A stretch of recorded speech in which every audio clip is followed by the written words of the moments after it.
O Evangelho de Mateus começa de uma forma que, para muitos leitores modernos, parece estranha uma longa genealogia. Mas para um judeu do primeiro século, aquilo era essencial. Mateus inicia seu livro declarando o livro da genealogia de Jesus Cristo, filho de Davi, filho de Abraão. Com isso, ele já revela o objetivo de todo o Evangelho: mostrar que Jesus é o Messias prometido e o rei esperado por Israel. A genealogia conecta Jesus às promessas feitas séculos antes. Ele é descendente de Abraão, o patriarca a quem Deus prometeu abençoar todas as nações. E é descendente de Davi, o rei a quem Deus prometeu que seu trono seria eterno. Mateus quer provar, desde o primeiro versículo, que Jesus possui as credenciais reais do Messias. Logo depois, o Evangelho apresenta os acontecimentos que cercaram o nascimento de Jesus. José recebe em sonho a revelação de que o filho que Maria carrega foi concebido pelo Espírito Santo. Um anjo declara o nome da criança e explica seu significado. Jesus, porque ele salvará o seu povo dos seus pecados.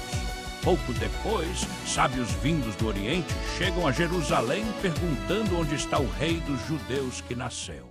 Esses visitantes reconhecem algo que muitos em Israel ainda não percebem. Um rei havia chegado, mas desde o início surge também outro tema importante do Evangelho: a rejeição ao Messias. Herodes tenta matar o menino. A família precisa fugir para o Egito.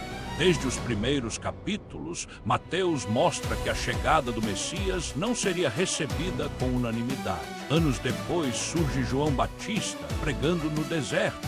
Sua mensagem é direta: arrependei-vos, porque está próximo o reino dos céus. João prepara o caminho para Jesus, chamando o povo a abandonar o pecado e voltar-se para Deus.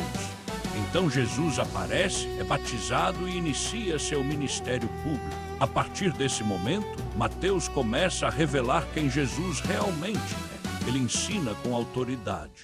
Cura doentes, expulsa demônios, acalma tempestades, perdoa pecados. Multidões o seguem, admiradas com suas palavras e seus milagres.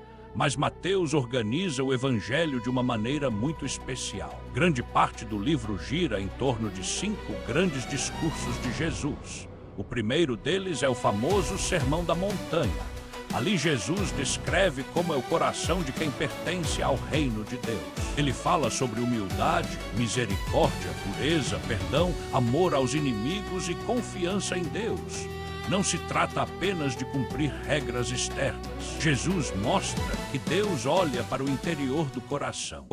Outro grande momento do Evangelho acontece quando Jesus envia seus discípulos para anunciar o reino. Eles são chamados a levar a mensagem de arrependimento e salvação. Mas Jesus também os alerta: nem todos irão aceitar essa mensagem. E de fato, ao longo do Evangelho, o conflito cresce, especialmente com os líderes religiosos como fariseus e saduceus. Eles criticam Jesus, questionam sua autoridade e procuram motivos para acusá-lo. Mateus mostra que esses líderes conheciam as Escrituras, mas não reconheceram aquele que as profecias anunciavam. Enquanto isso, Jesus continua ensinando por meio de parábolas, histórias simples que revelam verdades profundas sobre o reino de Deus. Ele fala sobre sementes, campos, redes, tesouros escondidos. Com essas imagens, Jesus explica como o reino começa pequeno, cresce silenciosamente e transforma vidas. Mas o Evangelho também revela um momento decisivo. Em certo ponto, Jesus pergunta aos seus discípulos: quem vocês dizem que eu sou? Pedro responde: tu és o Cristo, o Filho do Deus vivo. Essa declaração resume a mensagem de todo o livro. Jesus não é apenas um mestre ou profeta. Ele é o Messias prometido, ungido de Deus, o rei que veio cumprir as promessas feitas ao povo de Israel. Mesmo assim, a oposição contra ele aumenta. Os líderes religiosos planejam sua morte. Jesus é preso, julgado de forma injusta, condenado pelo governador romano Pilatos.